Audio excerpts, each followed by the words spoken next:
Že tvoj tátko podpal vlastne dvakrát zrujnoval vládu, či trikrát, dvakrát? Dvakrát. Že raz Radičovou, raz z... Neviem, či náhodou ne trikrát, lebo však... Niečo sa mi zdá, že tri, len už neviem, čo je tretie. Radičová, potom Matovičová a potom ešte bola Hegerová, tuším. Lebo počas toho volebného obdobia bol Matovič, Heger, Odor.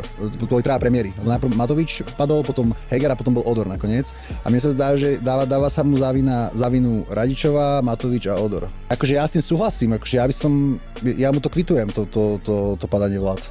Tak tam Radičová išlo to Grécko, ne? Tam chcela nejaké poslať. Ona spojila hlasovanie vlastne, že ak ona chcela ten euroval a že ak to neprejde, tak padne vláda. Ona to spojila to hlasovanie. A môj foter od začiatku vravel, ešte pred voľbami vravel, že to nikdy nepodporí. A ona ho chcela akože vydierať tým, že spojila hlasovanie, že okej, že ak trváš na tom, že to nepodporíš, tak padne vláda.